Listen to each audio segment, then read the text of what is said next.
Well, hi, friends and family. Hey, all. Hey, fools. I wanted to get on and share a little bit about things that relate to my video I did yesterday.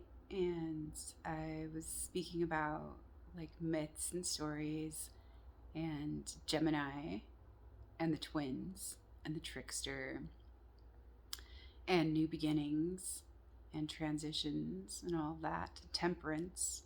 Yeah, so there are like quite a few things to add or to go along with all that. And yeah, just wanted to yeah bring some more in and through just for fun and just because like it's so potent and there's so much. And oh my gosh, are you enjoying March so far? Because I am. It just already feels lighter and brighter and like more free and yeah, like a lot of potency. And it's just like, wow, where do you even start? It's amazing.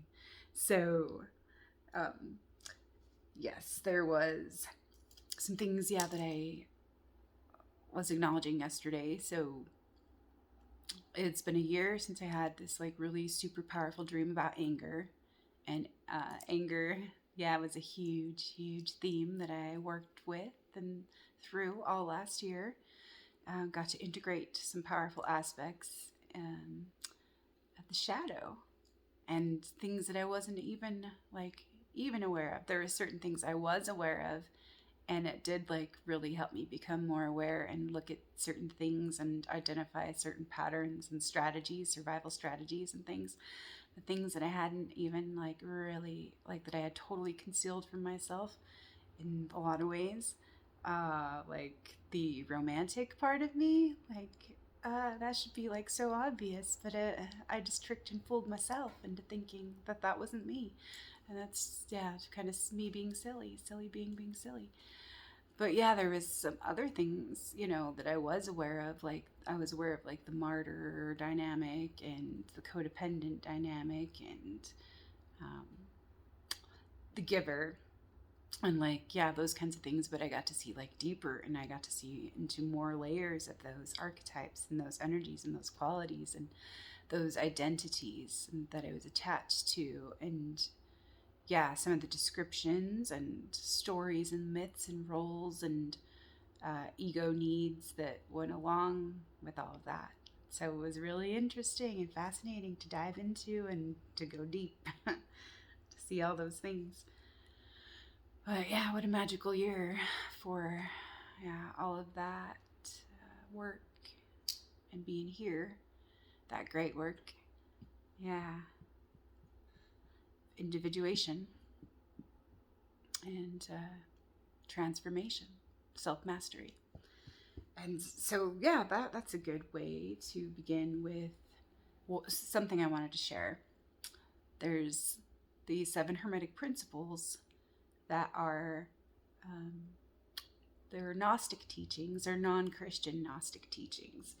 And yeah, I am interested in so many different things that I haven't like studied like one thing. I don't have like specialized knowledge, but I just love grabbing and gathering different threads from all sorts of traditions and systems and just applying them and integrating them into my own practice and those kinds of things just because they resonate with me or they call to me in certain ways. And so 7 Hermetic principles, you can look these up. And I just looked up an article, and it was just from Medium. It was just something I clicked on in a search, and I wrote some things down about it. But yeah, it just made me think about like the twins for the principle of gender in certain ways, which is number 7, the principle of gender or generation. And also, yeah, it was making me kind of think about like the masculine and the feminine. And been working with that for yeah, a little while, and like kind of activating like my own masculine within myself, because that was where I was resisting structure. And yeah, because I was just afraid in certain ways that it was going to become rigid and like bind me into like some kind of dogma or a system that would be hard to get out of. But it's just funny, like just looking at those things in certain ways where I would get in my own way and not be able to follow through with certain things because there wasn't that self discipline or that that drive there in certain ways to take actions. And yeah, I'd like to dream about it all day and be with it, sure, but like putting it into practice or putting it into play was a little more difficult and challenging for me. So yeah, I've got to work with that and create certain structures for myself um, to initiate certain things or to activate certain things for what I want to create and where I want to go and where I want to be and all those things. So also, yeah, it seems like there's some gender confusion going on as well, and some gender manipulation and things like that happening. And so it is interesting. I'm just going to read this seventh principle of generation or gender. Gender is everything. Gender is in everything. Everything has its masculine and feminine principles. Gender manifests on all planes.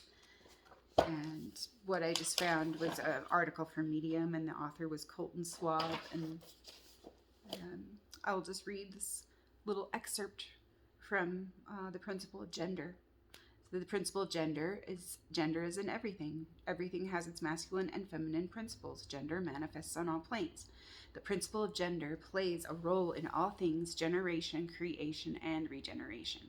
Nothing can come into being without the use of this principle. The masculine is the penetrative, assertive, progressive, conquesting, explorative energy that drives progress, what will be. So the feminine is the receptive, sacred, treasured, protective energy that maintains tradition and honors the priority of what is most important while nourishing that which is most essential to life and what is now, so the present. All beings contain this great principle within them as two parts. In our moods, actions, attitudes, and personalities, we can see the dance of these energies within ourselves. The most potent use of this principle is how gender is responsible for creation, generation, and regeneration on the mental and spiritual planes, and not just the physical. True progress is possible through the balancing of these two energies of gender in oneself, relationships, and environment. Have you been addicted to one extreme or the other? And true self-mastery comes from being able to tread a middle path, knowing that this is where we are able to most accurately direct the path of our life and show up in a way that is the most authentic to who we want to be. So that was Colton Swab, and that was from Medium. And so, yeah, and I kept forgetting like to talk about this as well because since the winter solstice, I was getting nudges to include the masculine this year in the circles that I've been holding the last couple years. It's mainly been for women to gather and to circle together and to come together and to share together in a safe space. But I was getting nudged and I was getting intuitive messages that said it's time to include our brothers now and to invite them into our circles so that we can start to create together in more beautiful, harmonious, whole, full, and true ways.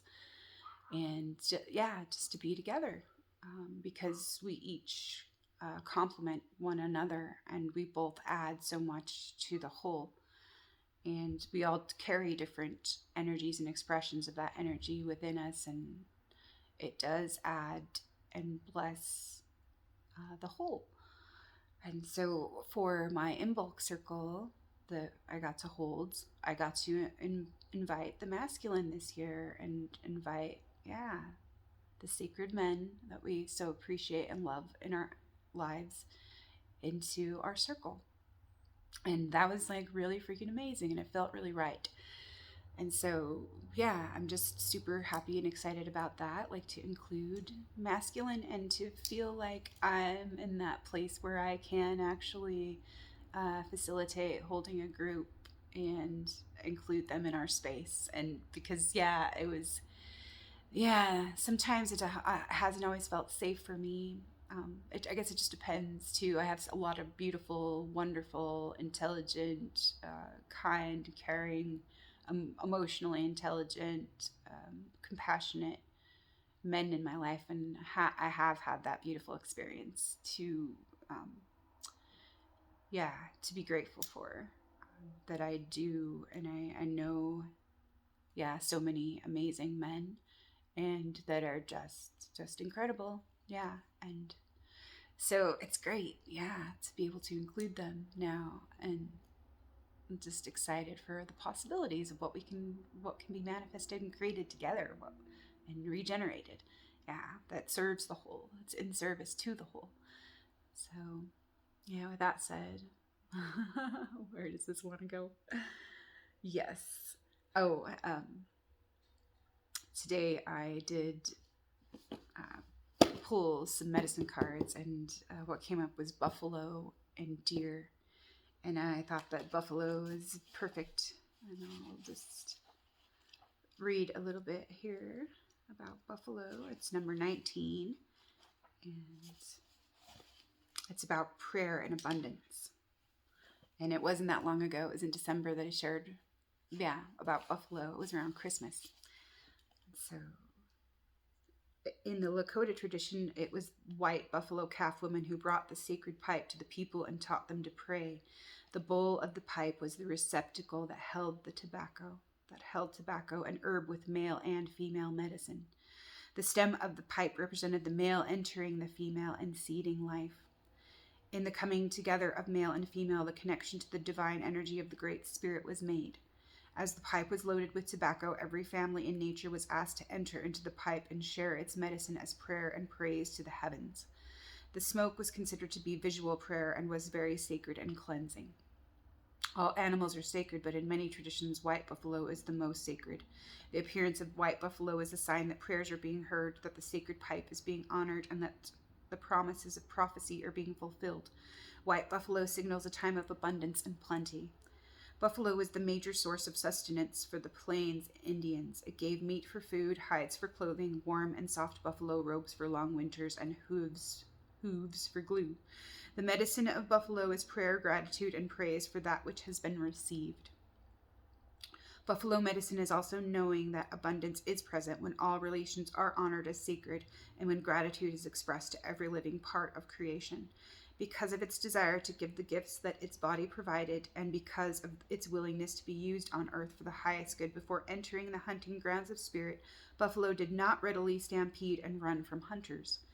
To use buffalo medicine is to smoke the pipe in a sacred manner and to give praise for the richness of life to be shared with all races, all creatures, all nations, and all life.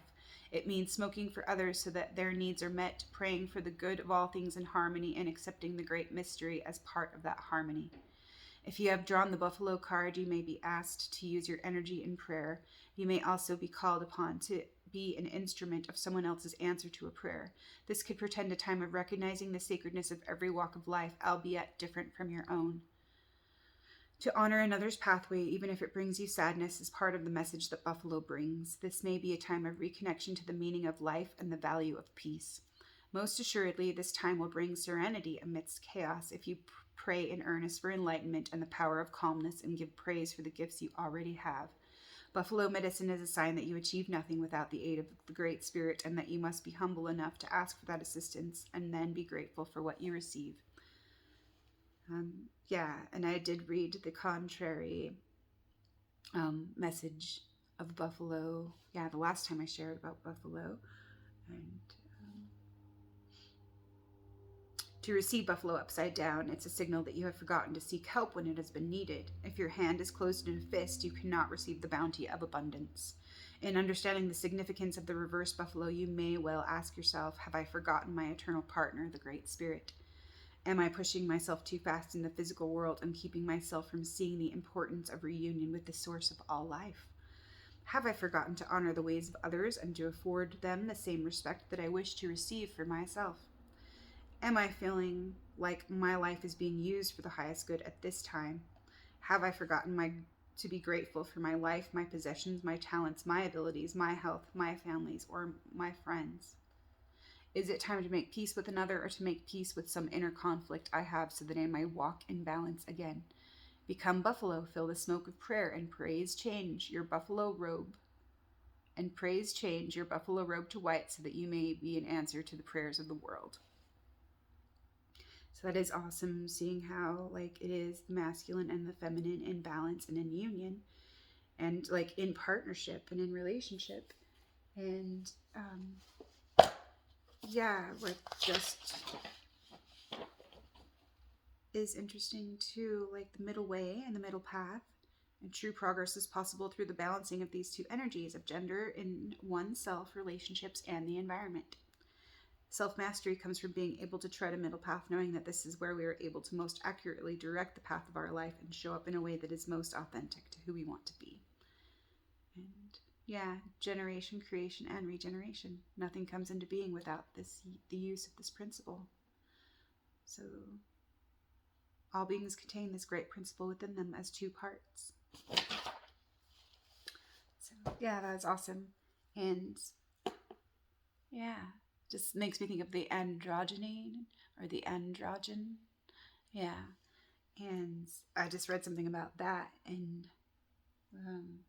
the abridgment of the Secret Doctrine, but I won't go into that right now. But yeah, it just like this continuity from yesterday and reflecting on the swan. And there was something that I didn't mention yesterday where swan is the teacher that teaches us to be in harmony with the planes, or to be at one with all planes of existence. And so I thought that was interesting too. And it's about grace and protection and acceptance, self-acceptance. And so, yeah, if we do want that respect too, and it's time to respect ourselves and claim that self-respect and honor that self-respect. And that's, yeah, respect and reputation. That's skunk medicine as well. And yeah, it's also funny, the principle of cause and effect. So that's number 6 with the Hermetic principles, the cause and effect. Every cause has its effect, every effect has its cause. Everything happens according to law. Chance is but a name for a law not recognized. There are many planes of causation, but nothing escapes the law. Understanding patterns and relationship. And so that is something that I didn't have time to go into yesterday either, and that's about karma. And I've been looking at my astrology charts and things, and it's because it's so fascinating right now too. Like I've been looking into like my Gemini rising and looked at the mythology of the twins, Castor and Pollux, the other day, and yeah, just blown away by some of these things. But I do want to share a little bit from this Buddhist astrology book, and it's just about karma, just this little thing about karma and cause and effect. The deeper forward is from chapter 4, Deeper Wisdom. With the heavenly eye, purified and beyond the range of human vision, I saw how beings vanish and come to be again. I saw high and low, brilliant and insignificant, and how each obtained, according to his karma, a favorable or a painful rebirth. The historical Buddha. So karma. Buddhist astrology enters the realm of deep and profound wisdom. Although we might consider the law of cause and effect, karma, to be simplistic, it actually lays the foundations for all higher wisdom. Cause and effect are the processes of any action. Astrology makes greater sense when the law of cause and effect is understood. Without it, no relationship between the planets and life could exist as we know it. The moon's movement could not relate to the ocean's tides or the growth of plants.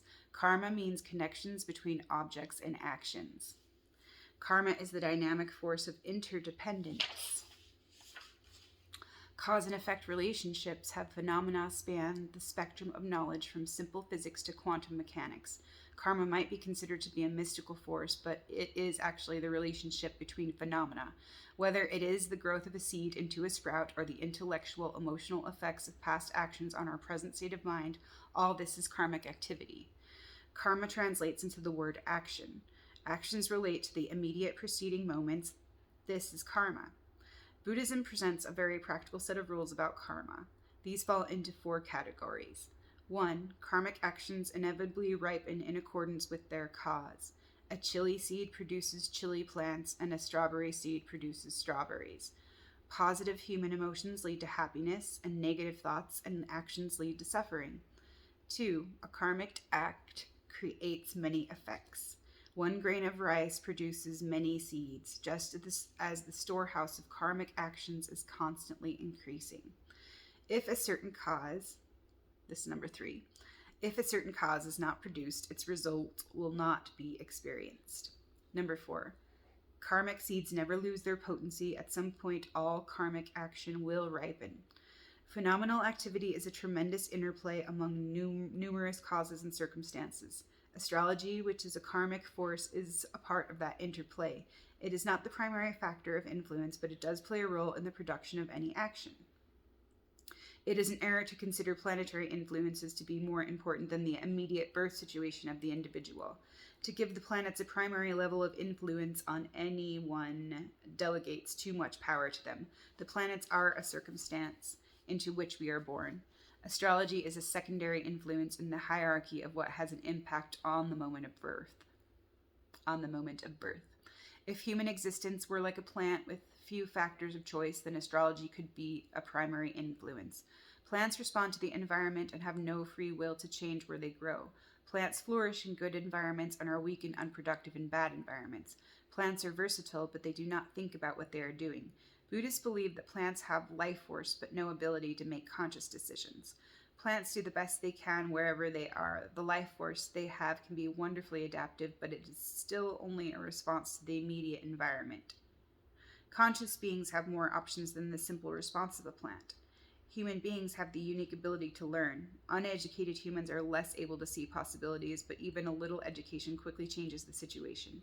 Educated humans can see many more options of response when dealing with new situations. All beings with both awareness and knowledge become the principal creators of who and what they are. The outside environment, which includes the planets, falls into a secondary category of influence. The planets and the physical environment are circumstances of influence. Any attempt to reverse this role takes responsibility away from the individual.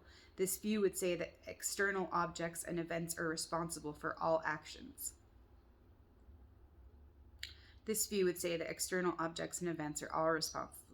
Responsible for all actions. People often try to blame others for their woes.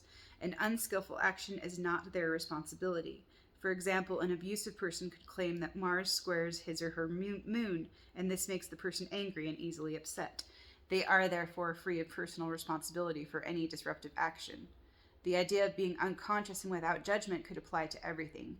People's actions would simply be the product of stimulation. Life is the product of many complex factors. One component is personal volition. Individuals have a number of choices depending on their perspective. That perspective can be positive or negative. Buddhists define positive and negative attitudes in a particular manner. Positive attitude, or karmic action, is that which does not harm oneself or others. It can either just not cause harm, or it can bring benefit to oneself and others. Both definitions work in regard to positive actions. Negative motivation or karmic activity causes harm or suffering to both oneself and others. A positive response to a situation accumulates karma similar to the cause, the first point. The results are positive physical and emotional effects. If we enjoy being positive, we increase the karmic effect because of the enthusiasm joy creates, the second point. If we fail to act on our positive intentions, we cannot expect new growth in positive directions, the third point. Finally, no matter when we did an action with positive intention, the effect will never be lost until it ripens into some form of joy or happiness, the fourth point. One component of karma that requires emphasis is that intention is the creator of action. As long as one has good intentions, one will accumulate positive karma. One may get a mixture of good results, both good and bad, and if a good motivation is not skillfully enacted. The issue of being intelligent and skillful with good intentions is important. Good intentions alone can be quite harmful. The definition of good intention is the wish to benefit oneself and others. Said in reverse, a good motivation avoids harm and suffering to oneself and others. Karma manifests through the actions of the body, speech, and mind. The definition of negative karmic action is a motivation with harmful intention. It causes physical, verbal, or mental harm and suffering. The law of cause and effect is helpful to understand the dynamics of action. People expect external physical events to be produced from supportive physical causes. This is a natural and realistic expectation. What is interesting is that some people do not expect emotional events to relate to any cause. Somehow, human experience is unrelated to its karmic factors. I once heard a teacher say that if one experiences emotion during an event, then that person has a karmic relationship with that situation. Some individuals believe that they have no relationship to events they experience. They are innocent of involvement, just bystanders in life's melodrama. If that were truly the case, people would not respond to anything that transpires around them. This belief is not reasonable when one considers that a response indicates a related cause with oneself. Any situation stimulates internal karmic seeds to ripen. An emotional response means that some seed is producing an effect, thus reproducing itself. The effect can be positive or negative, and that depends on the current attitude and disposition. Everyone is in some part responsible for how they feel and act in every moment of existence. Valuable insights will be gained by taking this wisdom into account in future chapters that deal with the natal horoscope. Planets in aspect to each other may mean a stimulation of our body, emotions, and mind. That stimulation is definable from the point of view of what causes and circumstances create it. These are various physical, intellectual, and emotional seeds lying within everyone that wait for the right circumstances to ripen. The person with the Mars square, the moon, may understandably be emotionally impulsive or expressive. This is a factual aspect of this particular square. The manner in which the inner karmic seeds ripen is dependent on the attitude and the past actions of the particular individual. If the person was raised with few supportive factors to help deal with strong emotions, he or she could become an abusive individual. The negative attitude is not the fault of astrology. The abusive attitude is the product of a wide variety of things. The square of Mars and Moon could become emotional courage if the right attitude and awareness were in place.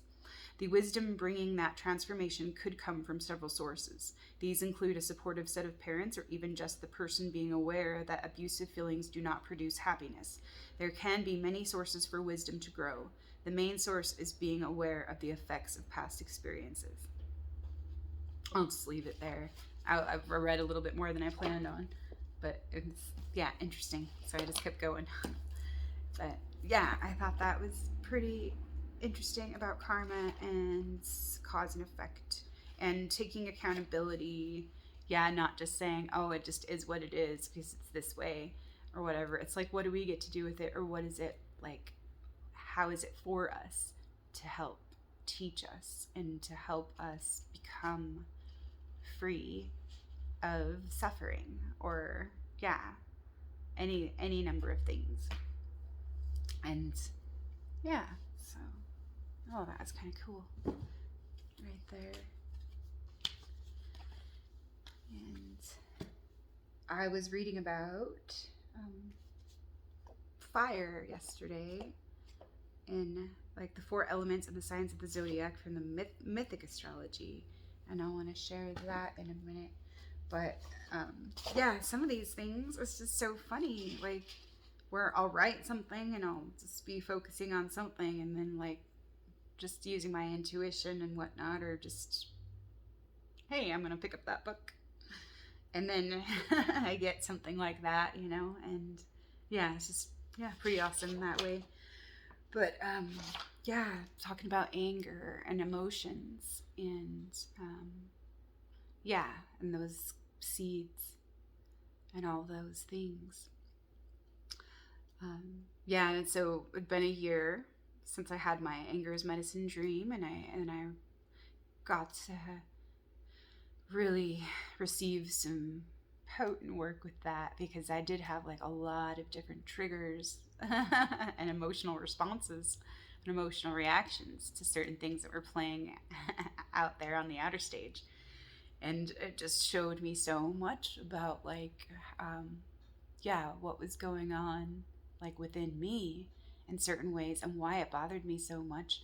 Obviously, like we don't want to see people hurt, and like there's like fears about what could happen, and certain agendas being pushed or furthered, and what was that going to look like, and like feeling like the need to self-preserve, and also alert others to the sabotage and the trickery and like the deceit and everything. And just got to see like where I was sabotaging, tricking, and deceiving myself as well. So that was pretty cool in lots of ways. And yeah, I knew there was another significant kind of like sort of anniversary yesterday because it was the first of the month. And I was like, well, there was something else. What was it? And I remembered, yeah. So it's been 5 months now since I've been off of Facebook and all social media besides YouTube here, which, yeah, I don't spend all that much time on. Much anymore. Like it was good 5 month little reset to break certain habits of scrolling, and like getting that stimulus, all that stimulus, and like taking all that in, and like doing my best to be aware of what I was taking in and like where and if I was centered and everything. But man, that it was so much information and so much stimulation. It was like really difficult to recenter and be aware of like all of the responses or all of the cause and effects and everything that was coming in and then would bother me in the morning and bother me later and carry me away again in certain ways. But yeah, so it's been 5 months. Just so wow, like it's interesting. And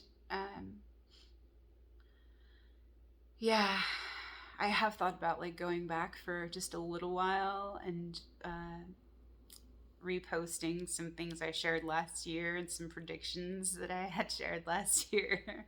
But I don't know if I'll go there, if I'll really, if it would serve me or not. So I'm going to sit on it for now and just let it be. But yeah, I have thought about it in the last month or two about getting back on and just seeing what's going on with some of my friends and family, and yeah, if they've how they're doing, and yeah, what's going on with them. But I'll just share a little bit of what I wrote. Yes, was it yesterday? Oh, it was this morning.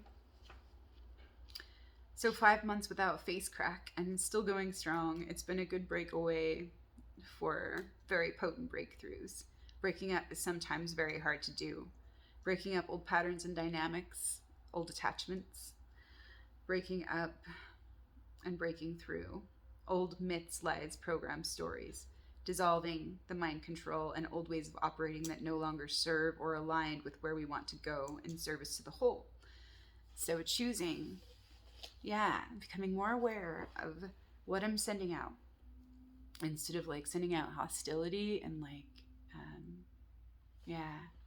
anger and like resentment.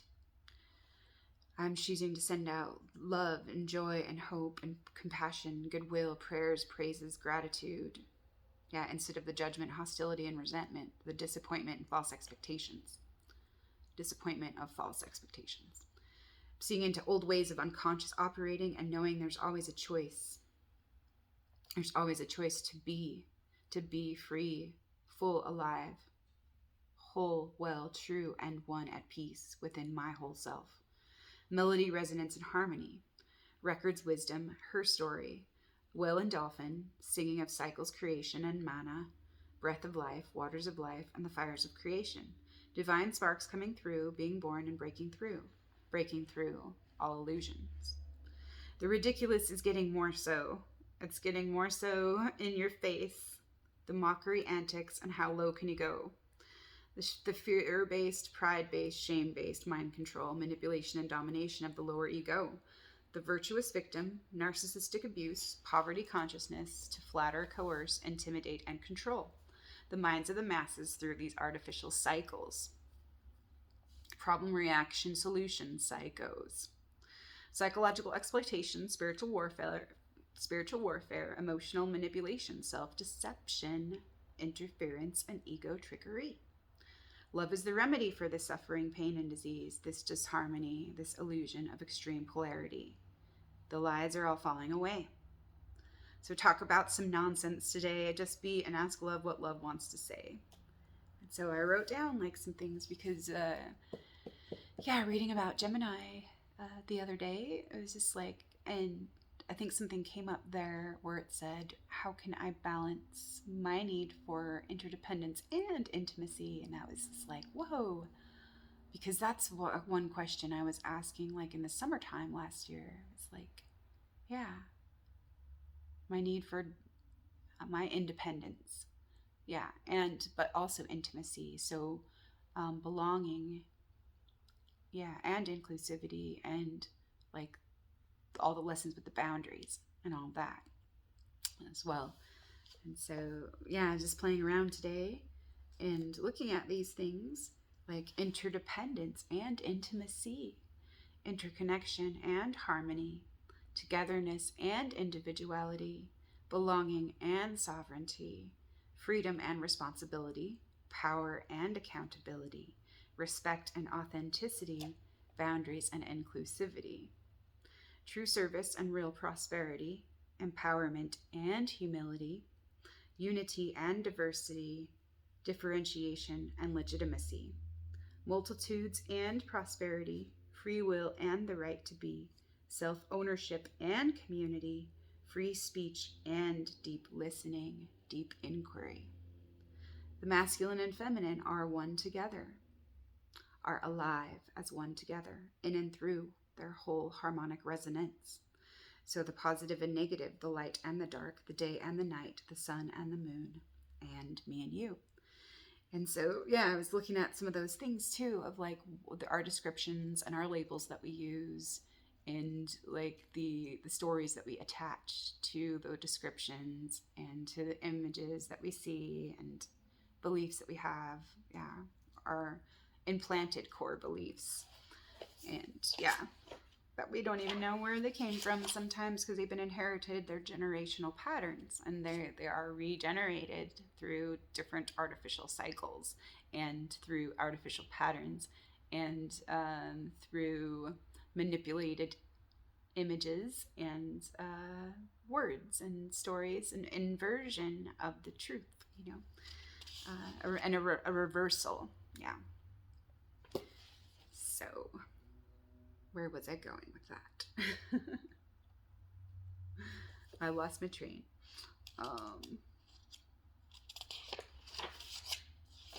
And that is fine. Yeah, so we're just wondering how to reconcile some of these things, and yeah, or let them fall away. Because it's like, don't need to fight them anymore, really. Just get to show up for what I want and what I want to create. Like, but I do want to bring certain awareness, like, to like some of the manipulation,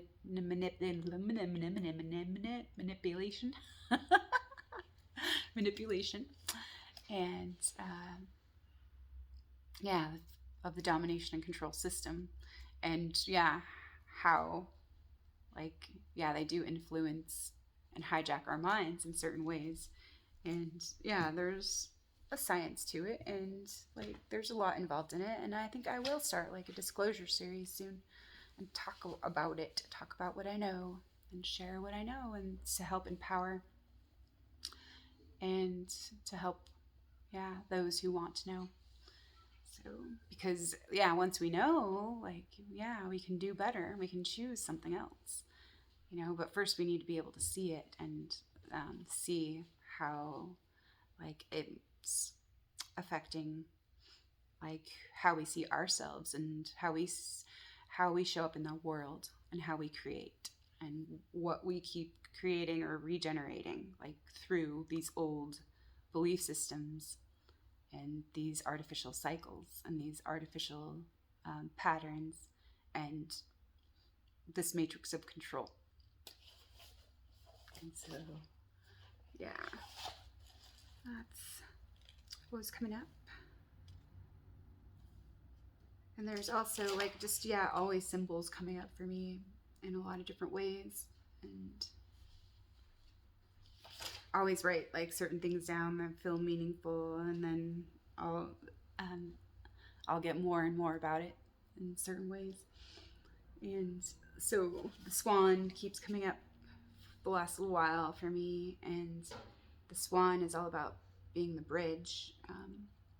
Yeah, teaching us to be at one with all planes of consciousness.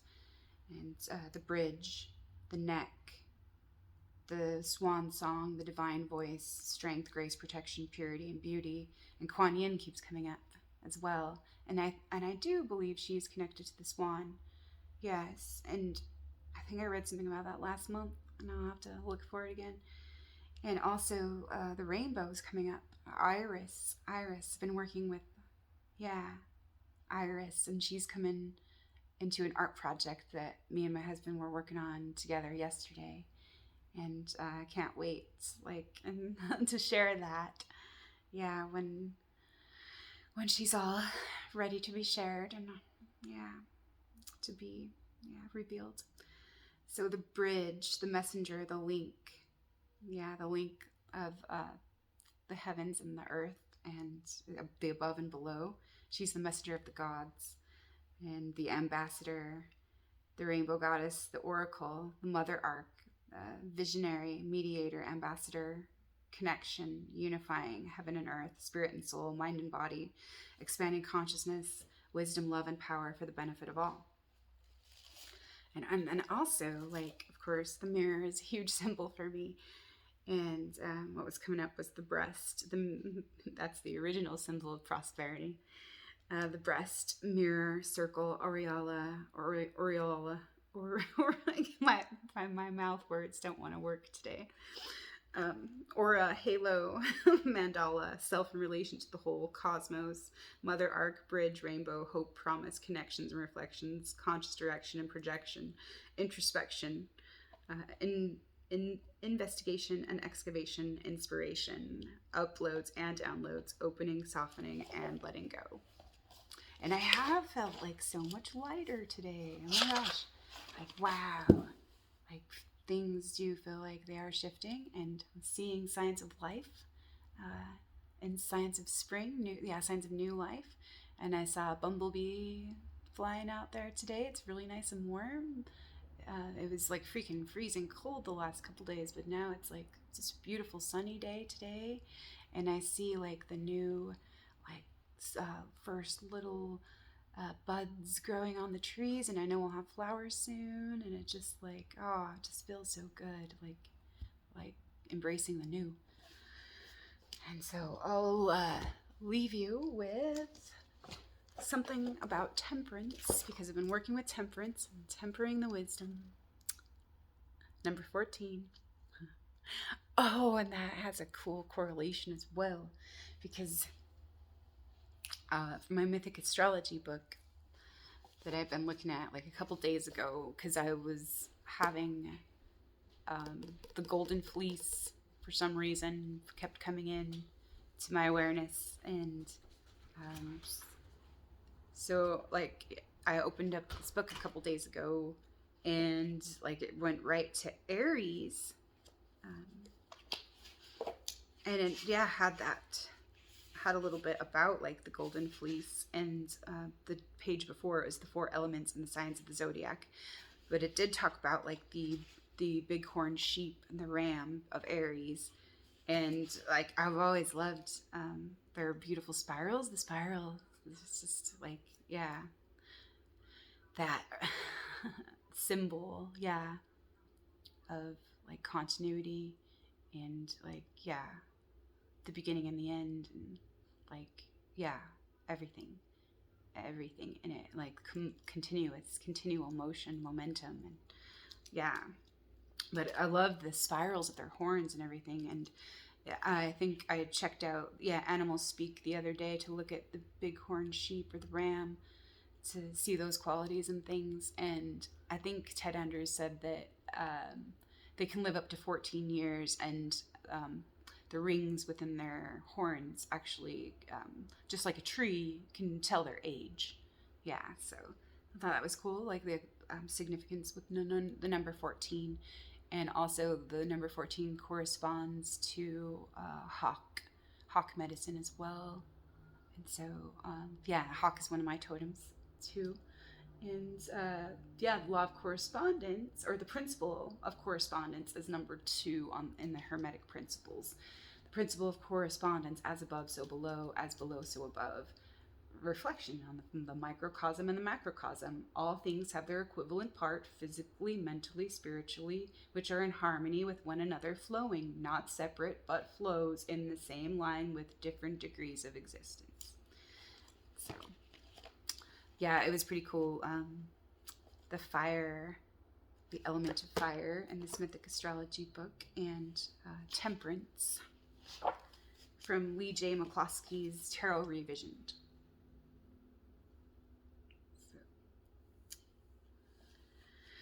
Abaya should be like the long grass on the prairie. The winds blow and the grasses bow before them, but they do not bow toward the wind, but turn their backs and think. The past, the old, is examined and blows away. All the other grasses arise refreshed, but the dead tree that refused to bend before the winds of thought lies broken, never to rise again. And that's by Joseph G. McCloskey, Lee's dad. Temperance. Temperance is the 14th key in the Tarot Arcana and is represented astrologically by the mutable fire sign Sagittarius. Sagittarius is associated with exploration, teaching, philosophy, and the innate desire for freedom. The Hebrew letter Samek, attributed to Temperance, means tent, peg, or brace, and suggests that which supports, preserves balance, and maintains life. So, again, that's kind of interesting because it's creation, our generation, creation, and regeneration. And it's also like the trinity of that which creates, sustains, or preserves life, the creator, the sustainer, or the preserver, and the destroyer. Yeah, so that's something that I just thought of. Anyways, its all-inclusive vitality is closely... Oh, sorry. Here we go. Presence. The Hebrew letter Samek, attributed to Temperance, means tent, peg, or brace, and suggests that which supports, preserves balance, and maintains life. The quality of wrath is associated with Samek, expressing the tremendous force and volatility underpinning all creation. Its all-inclusive vitality is closely interwoven with aggressive, creative, and unpredictable qualities of the psyche. This archetype leads the individual towards utilizing its dynamic energy for purposes of breakthrough. The encounter with Temperance is connected with the passage through the dark night of the soul because it often involves a lesson of self-undoing. This path is called probationary insofar as it involves the testing and tempering of what one believes to be real or true. Too often one can be lulled into a rhythm of well-constructed beliefs that stagnate rather than grow. Thoughts and feelings become automatic, reactive, and memorized.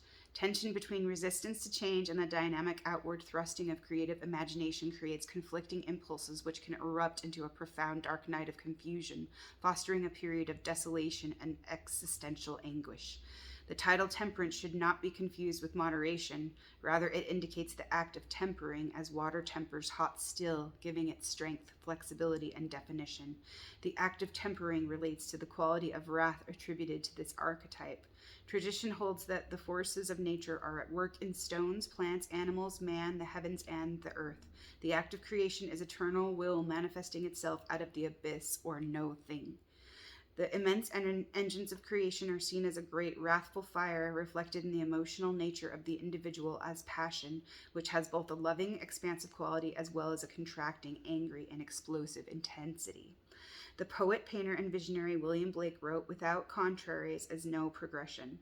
Attraction and repulsion, reason and energy, love and hate are necessary to human existence, and that the tigers of wrath are wiser than the horses of instruction." Temperance involves assimilation of the contrary impulses of attraction and repulsion, love and hate, wrath and peace, which are at the heart of the continual pulse of creation, inspiration, self-doubt, yearning, anguish, and desire.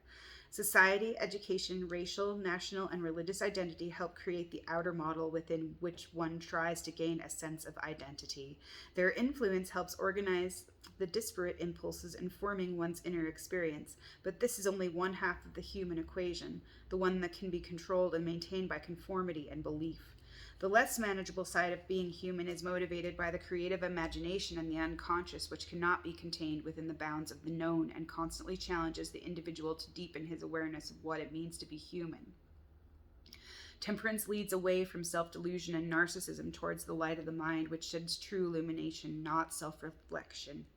One of the most difficult obstacles to overcome in pursuit of inner knowledge is the tendency of the imaginative faculties to create the impression of truth that is in actuality no more than a reflection of one's own beliefs, desires, and opinions. It is not through intellectual apprehension that one learns to distinguish between phantoms of the mind and authentic perception, but through direct encounters with the products and pollutants of what one has assumed to be true due to hopes, desires, fears, and beliefs. Similar to the atmosphere of the earth, which contains the byproducts and contaminants of centuries of waste and pollution generated by mankind's misuse of planetary resources, the potencies of human thought, the hatreds, hopes, and dreams of the species create psychic atmospheres. Wars, disease, social upheaval, like weather conditions within the collective psyche, follow currents of mindset into motion by consensus belief patterns and unconscious desires. Their influence is enormous, often making it difficult to determine whether or not one is experiencing the production of one's personal thoughts or the collective mental contaminants pervading a given environment. Everyone has, to some extent or another, experienced the exertion of mental fields, feeling at peace in some settings while ill at ease in others. Lord Buddha remarked, "You are not your thoughts, you are what thinks." Temperance is direct experience of discerning that thoughts, like waveforms, flow through individual awareness. If the thoughts are held onto, they are amplified and personalized. If recognized as transient, they will dissipate, lessening their influence, allowing the individual to navigate more deftly between the real and the illusory. How a person devotes his mental energy to a great extent determines what qualities of mind are utilized in establishing a sense of self. Too often, identity is the product of memory and devotion to a narrow range of experience and environment. Temperance leads towards actively thinking rather than passively reacting. The subtle difference is that thinking involves confronting any idea, no matter how seemingly enlightened, with the realization that all speculation and comprehension is open-ended. As soon as a conclusion is reached, it must be recognized as incomplete.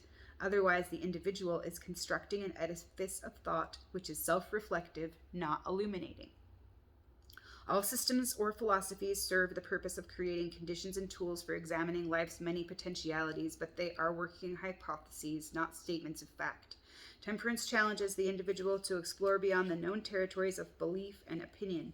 Its tremendous vitality will excoriate false assumptions, leading to existential dilemmas wherein prevailing egocentric convictions are toppled or destroyed outright. Its purpose is to promote growth that has stifled creative energies by suffocating them with overly rigid convictions. Its purpose is to promote growth that has stifled creative energies by suffocating them with overly rigid convictions. Socrates, the ancient Greek philosopher and teacher, was considered the wisest man in Athens because he only knew that he knew nothing. In many ways, his credo is that of temperance. One must learn how little can ever be known of the true mysteries of life. In so doing, wonder replaces certainty, questioning becomes more important than finding definitive answers. Wisdom is the hallmark of temperance, and its ultimate purpose fulfilled in learning to think with a compassionate heart. So I'm going to just leave it there. That is pretty amazing and awesome as well. Goes along yesterday with he who does not know knows, and he who knows, or yeah, you know how it goes. So not knowing is knowing, and knowing is not knowing. All of those things. But, yeah, I really appreciate like all of these gems and these nuggets and these gifts and insights. Yeah. To help really, penetrate and illuminate, and the search, the eternal quest to find this meaning. But, Here's the four elements and the signs of the zodiac. The element of fire.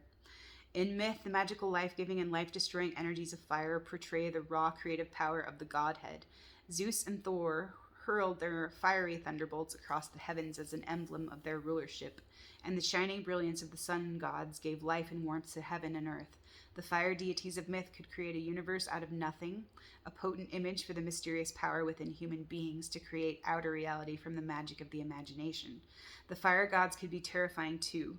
Thus, when Zeus courted the mortal princess Semele, he appeared to her in his fiery essence, and she was burnt to ashes. Fire also symbolizes the raw chaos before creation and was understood by Greek philosophers such as Heraclitus to be the primal substance of which the cosmos was made. Fire was likewise worshipped in ancient Persia as the visible face of God and the source of all goodness, and fire was linked to artistic creativity in the figure of the Greek god Hephaestus, known to the Romans as Vulcan, who, as defined smith and artisan, built his forge over the fiery heart of a volcano and created objects of beauty and power for all other gods.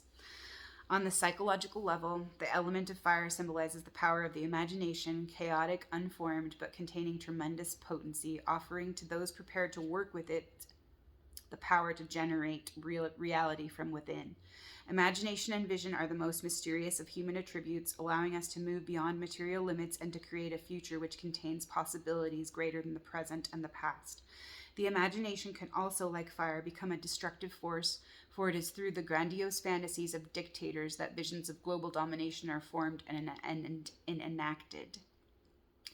Our dreams of the future may be life-destroying as well as life-enhancing, leading not only to the creation of a better reality, but also to the ruin of what we have worked so many eons to build. The power of imagination is a fundamental component in any human artistic effort. It is also deeply connected to what we call a religious feeling, for all spiritual quests involve the imaginative recognition of a greater reality than the one which our senses perceive. Thus, the fire gods are symbols of a higher creative power at work in the universe and reflect our aspirations toward a spiritual state which transcends the limits of mortal existence. The three fire signs of the zodiac, Aries, Leo, and Sagittarius, all partake of the vitality and imaginative power of fire. But an individual's ability to express these dynamic signs productively depends largely upon a willingness to recognize the reality and importance of the imagination. Any planets placed in the fire signs in the birth horoscope will seek to express themselves with the color, drama, and intensity of mythic gods of fire. A person whose chart reveals many planets in fire, but who has circumscribed his or her life so that the playful and larger than life nature of fire is suppressed or numbed, may feel deeply frustrated and unhappy without realizing why. Such damming up of the vital creative force may lead to deep unconscious resentment and anger. Just as physical fire can be harnessed but not forced into rigid shapes, so too can creative inspiration be contained and directed but cannot be made to perform on cue through conscious coercion. The great sculptor Michelangelo once said that he did not make a statue, he released from the stone the thing of beauty and power which was inherent within it, struggling to be set free. Although the signs which belong to the element of fire may show a marked impatience with earthly limits and may sometimes have to pay the consequences of their negligence, their strength lies in the power of the imagination to transform these limits so that the outer world is filled with the magic of their fiery world within. Oh, it's awesome. Love it, love it, love it, love it. All the feels and all the whole parts of the wheel. Yeah. All the parts of the whole and make the world go around. Around and around. So yeah, there's some amazing things that relate to what I shared yesterday. Yeah. And so just wanted to add a couple of those things. There's always so much to share and so much to learn. Yeah, so much to appreciate. And so yeah, it is more about focusing on that appreciation too and shifting my focus. And that's like in Latin, focus can be seen as like the hearth or the fireplace as well. So there's another fire correspondence and our laser focus. And that is also like what we invite. So what we put our focus on, we ignite, we spark. And we spark, yeah, that. that attention there, that flame. Yeah. So that's interesting how we create, with our focus, with our intention, with our imaginations, and yeah, with our thoughts. And yeah, are we operating, like, where are we operating from? Like, and whose dream are we creating? Is it our dream? Is it our own personal dream? Or is it someone else's dream? Is it like someone else's vision? Or is it someone else's image? Is it the vision of, yeah, external interference and that dictatorship, you know? So, yeah, I'll just leave it there and wish you well and wish you goodwill and good cheer. I hope you're doing well and feeling good and enjoying your March and your spring and what's to come, what is and what will be. All right, blessings and love. I'll talk to you and see you later.